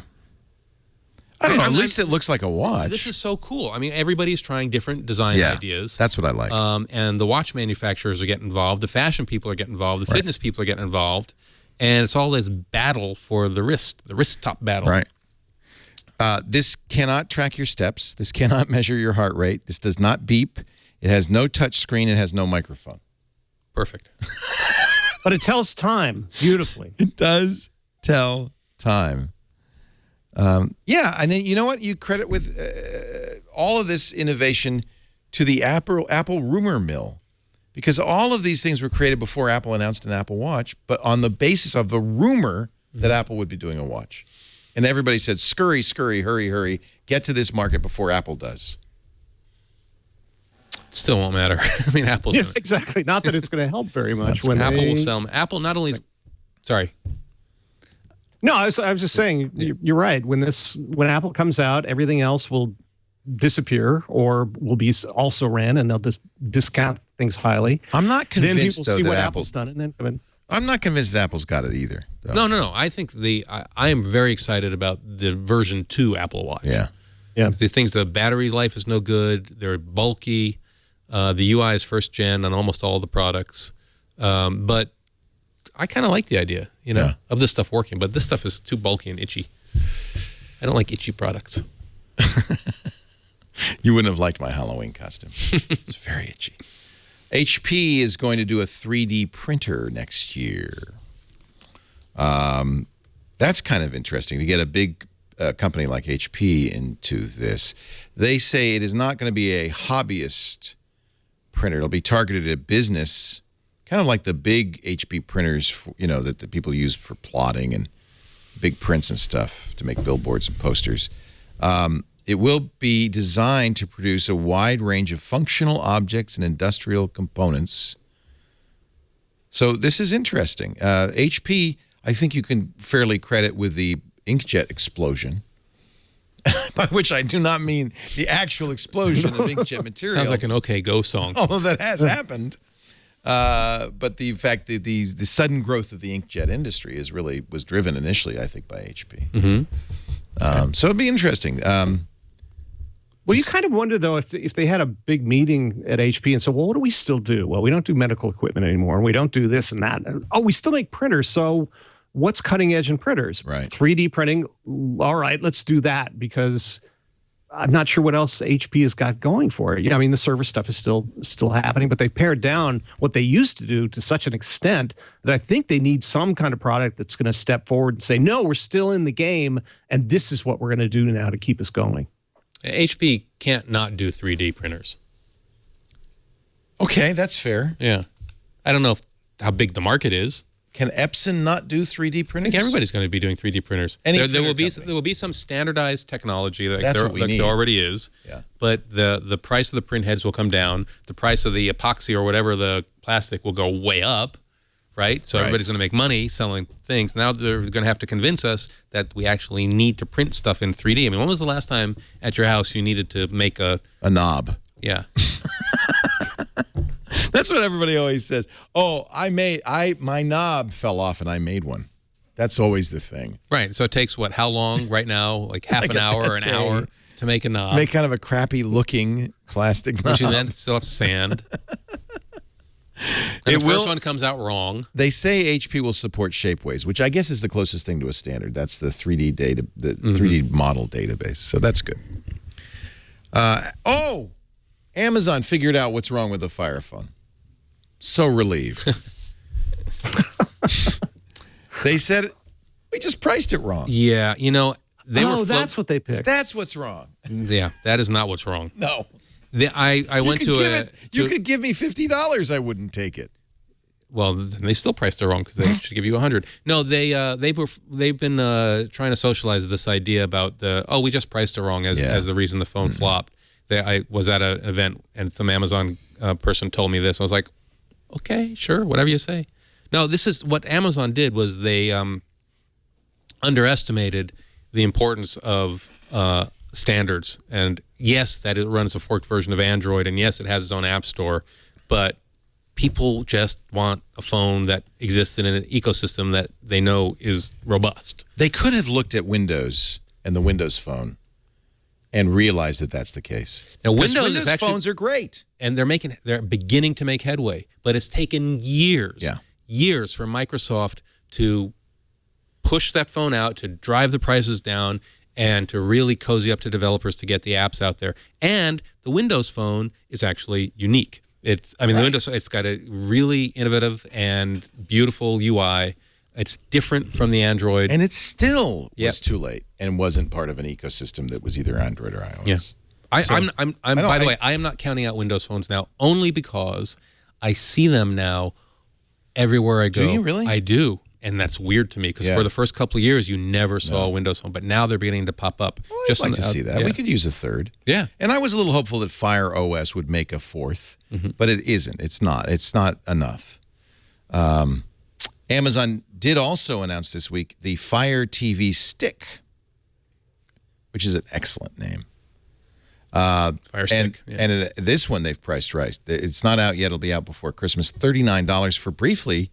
You could get it for $19 if you were a Prime member. Yeah, they sold out of those really fast. Yes. Yeah. Did you get one? No. I have a Fire TV and I haven't hooked it up yet. So I don't know what I need a stick for. It's the same as the Fire TV. $20. It's a great stocking stuffer. It is a good. Well, what would you get? Chromecast or a Fire TV stick? Roku. Roku makes a stick too. Right. But it's more expensive. It's like $50. So much. Roku. You're right. Why even bother? I do like the Chromecast.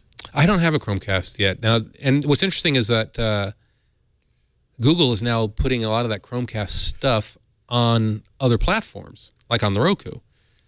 Isn't that interesting? So the thing is, this whole battle is not about the hardware. It's about the... What is it about? It's about the streaming services. And if you're Amazon, you want people to use Amazon Prime, Amazon Video. Right. If you're Roku, well, you sell the hardware. If you're Google, it's Google Play. But everybody's got to support everybody else because that's the way the world is right now. And I don't know whether there are, if you have to pay Netflix to a couple of pennies to stream a video onto a Roku or something. I wouldn't think so. I mean, wouldn't Netflix want to be just everywhere? Why would you're right. Netflix wants to be everywhere. So all these guys are trying to be on every platform. So it's not about. It's not about. It's not about the hardware. Yeah. Actually, Hulu Plus is almost everywhere. Spotify and Pandora are getting there. Amazon Video is pretty much everywhere. Amazon Prime Video is almost anywhere. Except Apple TV. Oh, right, of course. Oh, and Apple TV. I don't know where they are. Well, the Apple has the iTunes Store, and they're exclusive on Apple TV. And I think part of the advantage of this Fire Stick is that Apple TV owners are going to want it. Because I've got Amazon Prime, but I can't get it on my Apple TV. I have a Roku box, but it's sort of way to put Amazon Prime. Just throw it on there for $20 or $30. That makes sense. Do you think the television companies can end the pain by just putting this stuff into the TV? Come on. Have you seen Samsung software, LG software? I use it. It's horrible. It's a nightmare. My TV, I forget what my TV is, LG. And it actually does almost all this stuff, except the interface is so terrible. Not well. Yeah. The same is true with my receiver. No, I mean, Roku, Google, Amazon, Apple, they know how to make software. Not the TV companies. No. But I mean, I kick myself every time I am reminded that I paid extra to have all these smart TV features. All I need is a monitor. Yeah. That's it. You don't even need a tuner anymore. No. Cable TV. Yeah, you're right. All you need is a screen with a bunch. It'd be nice to have a bunch of HDMI inputs. Yeah. Yeah, I have. So Panasonic's not bad. It's okay. It's usable. But why? It probably does. I mean, it doesn't do all this stuff. The set-top boxes or the sticks do more. So why switch between them? Nothing's worse than Samsung's smart TV, though. Really? I haven't tried that one. Horrible platform. It's the Fire Phone of TVs. Fire Phone is actually that UI with the fake 3D. Yeah, you like that? Let me qualify that. It's really cool. It's interesting. It's no reason at all to buy a phone because it's just glitzy. It doesn't do anything of value at all. It would. Even Firefly doesn't really. The maps are neat, and you could do because you can look under things. Spend a lot of time doing this, and it has potential for games, but unless people actually buy the phone, nobody's going to write a game that uses it. So no. LG is killing. The last company to make plasma TVs has decided to go out of the plasma business, so that's it. That's sad. It is over for what everybody agreed was the best TV technology out there. The LP of TV technology. Yeah. Yeah. Panasonic, which made those great Vieras, that's the one I have. Those were great plasma TVs. Many agreed the best TVs made. Nope. Samsung, nope. And finally, LG, the last company making plasma. But, I think OLED is probably taken over for that. Yeah, but OLED's still pricey, right? It's very expensive still, yeah. Yeah, I still have two plasmas, and I absolutely love the things. Yeah, don't get rid of them. Yeah. No, I'm not going to, but trying to get one of them broke and trying to get parts for the thing is really hard. And this was a Panasonic from just about 3 years ago. And it's I waited 6 weeks to get a part for the thing, and they had to take it out of another one that had broken. So they don't, like Apple with the parts for the iPod Classic, they do not have a lot on the shelves. So you're going to have a hard time if the thing busts. I have the last plasma right here. You can have it. Our show today brought to you by Audible.com. Audiobooks from Audible are the best way to spend time in the car, at the gym, walking the dog, doing the dishes. You're reading. People hate it when I use the word reading, but every word that's on the page is going into your ears. You're experiencing the book in a way that is unique. I am a fanatic, and I think you know that I've been an Audible subscriber since the year 2000. I have over 500 books in my library, and I encourage everybody to give it a try. The new Amy Poehler first book is out, Yes, Please. It's from Saturday Night Live cast member Amy Poehler, star of Parks and Rec. She reads it. So that's, there's a plus there when you hear her voice. Actually, it's not just her. Carol Burnett, Seth Meyers, Mom and Dad, Eileen and William Poehler. Patrick Stewart is in this book. Kathleen Turner. I wonder if this is written. The truth is, writing is hard and boring and occasionally great, but usually not. Even I have lied about writing. I've told people that writing this book has been like brushing away dirt from a fossil. What a load of dish. It's been like hacking. Amy Poehler, the book is Yes, Please. How would you like to get this and another book free? Rachel Dratch has a new book. Neil Patrick Harris, I'm hearing very good things about his new biography. Choose Your Own Autobiography. It's actually adapted from the printed edition by the author. So because this book was weird where you would jump from you would literally, like one of those choose your own games, they've made it work in Audible somehow. I love Neil Patrick Harris. Give it a try. Visit audible.com, pick 2 books, and then go to audible.com/twit2. You're going to sign up for the Platinum account. That's a 2-book-a-month subscription plan. And I think that's what I have. I listen to 2 books a month, easy. And you get the daily digest of the New York Times or the Wall Street Journal, so you get to keep up on what's going on in the world. Audible is so much fun. I'm listening to Whiskey Tango Foxtrot right now, which is a great techno thriller for people who are worried about the NSA. It confirms every fear that you might have, and then some. And it's funny. Pick a book, pick 2 books, go to audible.com/twit2, sign up for the Platinum account. You won't pay anything for the first 30 days. In fact, if you cancel in the first 30 days, no problem. You pay nothing, but you get to keep those books forever. So that's nice. We love it. Audible.com/twit2. I should probably read this. This is Olive Kittredge. This is the new HBO miniseries that's coming out Monday and Tuesday. A Pulitzer Prize winning novel. And I like to read the books before I see the movies. I still haven't seen Gone Girl because I haven't finished the book yet. I want the book to be the spoiler, not the movie. That's how much I love Audible. Audible.com/twit2. Give it a try. Today. Chris Breen, Rafe Needleman. We're talking high tech. Verizon, and now I think AT&T have been caught setting perma-cookies. A Wired magazine calls it a privacy-killing machine. Yep. This has been going on for 2 years. If you use a Verizon phone and you surf using your browser on any phone, a unique identifier will be sent to the website that advertisers can use to identify you. I presume Verizon can use it in some way.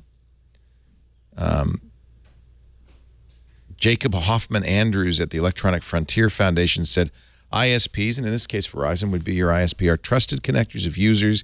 They shouldn't be modifying our traffic on the way to the internet. But now we know that AT&T is doing it too, and I wouldn't be surprised if all the carriers are doing it, and maybe even your internet service provider. Yeah, it's not what we expected. That's exactly what I expected. Yeah. Are you kidding me? Yeah, good point. It's very sad. Yeah. So what they're doing is they're taking your calls to the internet, your request to this page, and just adding a little identifier that's not just your IP, but a machine identifier. Right. Yeah. Now it's not like they're giving information to these guys, but every time you go to this page, they see it's you again. Right. Well, you start to correlate that with all the places that you have been. That's right. And you put that in. So the ad services can. They're the people who actually link all this stuff together. Right. The Google and the Yahoo. That's what the ad companies do. Right. And they know who you are for all the different places you've been through these cross-site cookies. And this is just makes that job so much easier. According to Verizon, there's no way to turn it off. She says, the Verizon spokesman, Deborah Lewis, says, Verizon doesn't use this UIHDH to create customer profiles. Oh, good news. Oh, it's just fine. Why do they have it then? What's the point of this if it's not to sell us to our advertising friends? Well, the funny thing is, even if Verizon isn't taking advantage of it, there's nothing to stop any other ad network from taking advantage of it. In effect, they're doing this, for the good of the advertising agencies. I mean, everybody benefits. You're right. I think ultimately Verizon wants to, but the irony is, even if Verizon doesn't, anybody else. Why would they do it? Well, because they can. Because they can. It's because easy. They can, and it's easier to do it than not do it if you're a company like Verizon. We spend a lot of time worried about the NSA and worried about Google and Facebook, but I always want to point out that it's your internet service provider that really is the risk here, because they know everything, and they can do stuff like this easily. It's trivial, whether that's your carrier or your home internet service provider. They can do this, and you got to think that Comcast is not exactly motivated to protect my privacy. Well, it depends on how you look at it. I mean, if a carrier is cavalier with your privacy, they will lose customers. If people find out. I think Verizon figured, nobody will ever notice this. It shows how stupid they are. They did do it for 2 years. This stuff, right? And people eventually find out. Yeah. Whether you're a carrier, an ad serving company, or the NSA, right. Eventually people find out. This stuff comes out. So you can't just throw tracking stuff without disclosing it into traffic, into the web. It'll come out. But the question is, how upset will consumers be? First of all, will they understand what you're talking about, what people are talking about when they reveal this? And then how much of a hue and cry will there be? Right. It depends. Well, I think we've all been worn down at this point. Yeah, exactly. People are pretty cynical about it, and we figure, well, if they're not doing it, everybody else is going to do it. So do I really want to go through the trouble of getting out of my contract with Verizon, going with somebody else, or changing ISPs? Because I don't think there's anybody that anyone trusts anymore. And we figured that's just the way the world is today. I think it's a sad testament. But I do think that people are just kind of worn down and just figured, well, there is no privacy anymore. Yeah, what are you going to do? What are you going to do? I think the benefit to Verizon, even if they don't use it, is that they could sell. They know a lot of personal information about you because you had to give them your social security number, your name, address. They know all of that stuff as a customer. Now, well, the ad networks have the UIDH. What if maybe we did a thing where you tell us the UIDH and we'll tell you the guy's name, and for $1, it's just $1. So there, you could see where this Nexus could be very bad. FCC, though, is going to jump right in and protect us, right? FCC is considering actually what might be a good, I think, on the face of it. Now, I have not delved deep into it, which means I haven't listened to all the smart people like Cory Doctorow and others, but the FCC is considering what they call a hybrid regulatory approach to net neutrality. Remember, the FCC has been trying to find a way through this, and we've talked an awful lot about it. Some people say the FCC should adopt Title III regulation of internet service providers, call them common carriers, and then they would have the right to regulate them. Others say, well, that is going to just kill, or Title II, not Title III, it's of the Communications Act of 1934. It's going to kill, having this kind of heavy-duty government oversight is just going to kill the internet. Mm-hmm. And by the way, there's not even any agreement on places like the EFF where there's a lot of debate. Who should protect us? We agree that we need net neutrality, but should we expect lawmakers to do that? They are, we know, not particularly sophisticated, sometimes ham-handed. They might do a worse job than no regulation at all. So the chairman of the FCC, Tom Wheeler, who is, I've never considered our friend, considering he comes from the cable and wireless industries before he was made chairman of the FCC, has actually come up with something interesting. A split the baby approach to net neutrality, a hybrid approach in which they would use Title II for wholesale transactions. So this is complicated to explain, but remember the Netflix kerfuffle where Netflix was basically slowed down by Comcast because Comcast just didn't spend money on their interconnect. They let the connection between Netflix and Comcast become congested and eventually got Netflix to give them some money. Well, we need the money for a better router. Can you just give us a few $1 million for the better router a month? And they gave them the money, and now all of a sudden there's no congestion anymore. So that's the interconnect. That's the wholesale internet business. And then, of course, there's the retail business between me and Comcast. So what the FCC is considering is regulating the wholesale transaction, but not regulating the retail transaction. Keep an eye on these interconnects to make sure there are no toll lanes on the internet, which is one of the key concerns I think we all have. But not get government regulation into how the internet service provider works with the consumer. Good idea? Is it too early to know? It's early to know. I don't like the idea of the retail side of my relationship with, of letting the ISPs monkey with toll lanes or not toll lanes. It's not an accident that I put these two stories together, I might point out. Between me and the my ISP. Now, if my ISP is protected from being charged more for particular traffic than other traffic by the big interconnects, great for them, but I kind of want the same protection. Well, and that's what some privacy advocates have said. No. You should have Title II across the board. Yeah. I do worry, and I have heard from a lot of people say, boy, government regulation can be so heavy-handed, it may not be appropriate in this case. They move slowly. Well, the concern I have is that this can change from administration to administration in terms of enforcement. Right. I mean, they can have these things on the book and say, yes, we can regulate you under Title II. But let's say an administration comes in that's very friendly to big business and to lobbyists for these big ISPs and say, well, you say it's kind of up to your discretion. Well, we know that you would like us to be more of a free market and therefore get away with some of this stuff. And so even under Title II, I am a little concerned if there aren't some fairly hard and fast rules that somebody can say, no, you've crossed that line, that we're going to be in trouble. If it really is just discretionary, depending on how they happen to feel or who's in power at that time. It's a very tricky technical issue. I'm glad the FCC is considering alternatives. I'm thrilled to hear that they're at least considering some Title II regulation. I wish the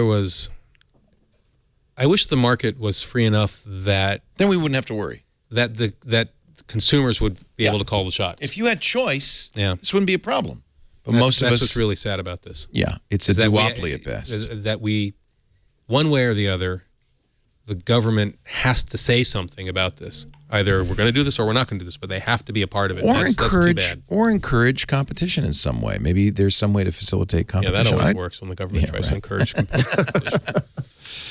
We're going to take a break. Our show today brought to you by Stamps.com, the place to go instead of the post office so that you can print your own postage anytime you want. What it's really for, I got to tell you, if you do mailing in your business, if you send out brochures, flyers, you send out bills, or especially if you send out products, if you're an Etsy or eBay seller or an Amazon seller, you got to check out Stamps.com. It makes you look more professional. It saves you time. It saves you money because you print postage for any letter, any package, any time with your computer, your printer. You don't need a postage meter.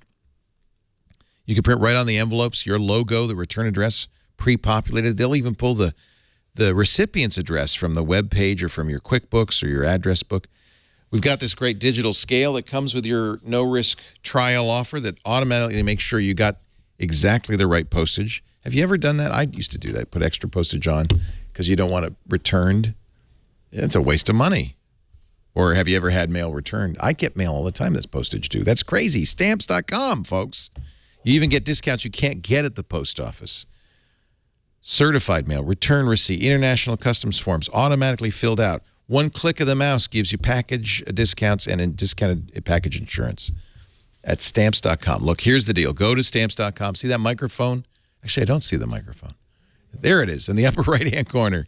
If you don't see a microphone, go back to Stamps.com. Front page, click the microphone, enter TWIT. You're going to get a $110 bonus offer. It includes this digital scale and up to $50. Ooh, I like that. Up to $55 in free postage. I'm glad they got rid of this silly picture of me. Stamps.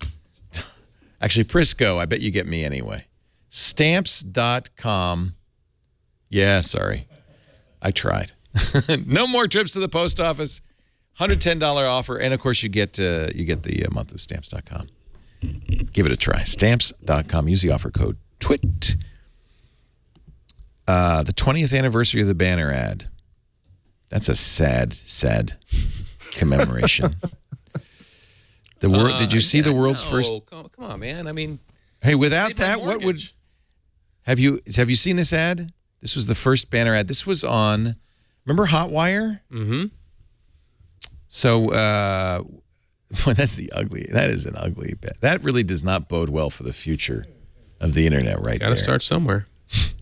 Punch the monkeys next, right? Where is this story? Let me go back. I just lost it.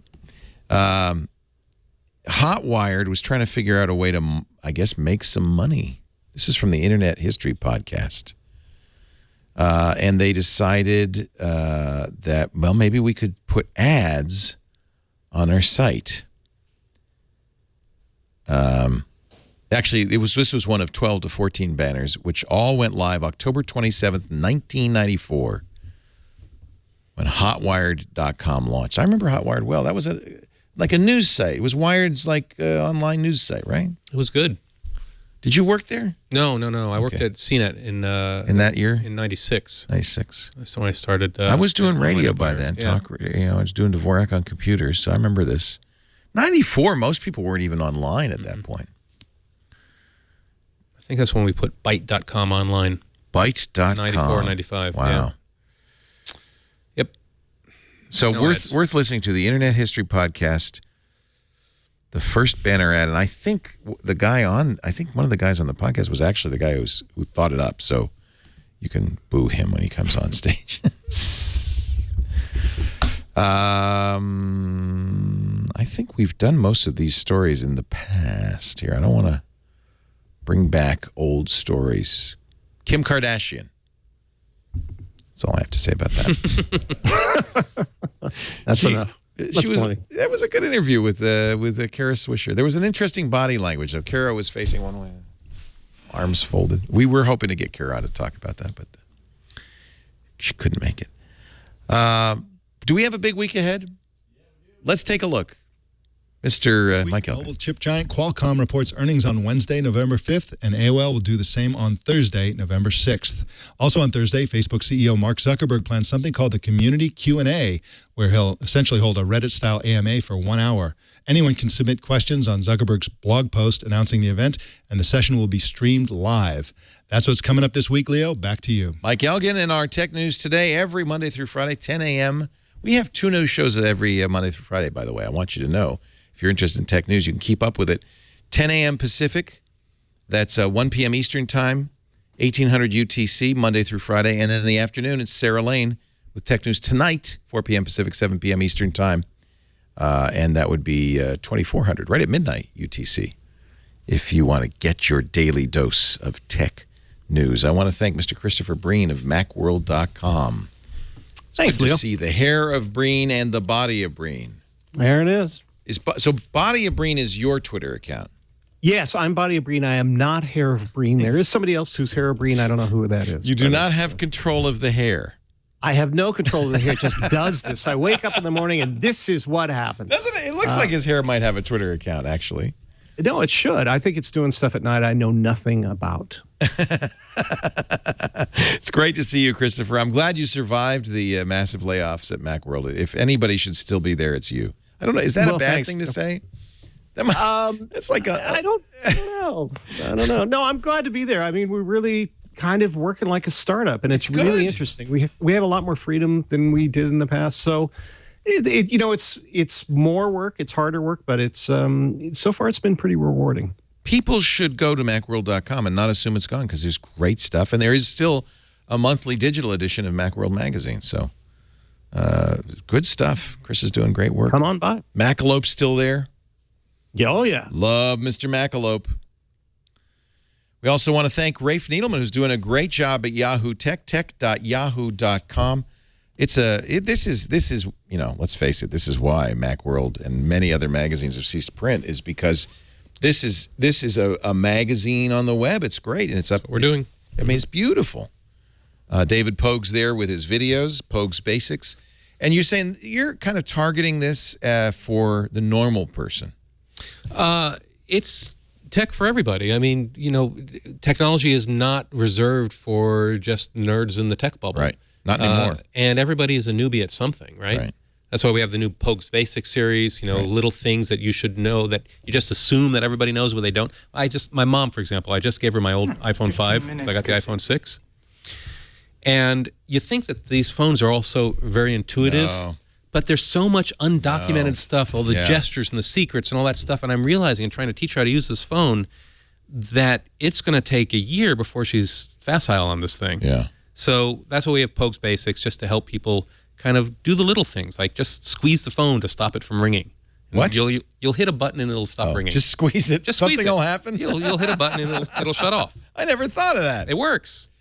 By the Stuff way, like that. Becky Worley does great stuff for you. Oh, This I love is her that piece. review of the Pavlok, which some evil genius, some sick whatever, managed to take a fitness band and put a shocker, like a dog collar shocker in it. So if you don't meet your goal, if you don't walk enough, first it'll beep, and then it'll buzz you, and then it will actually zap you.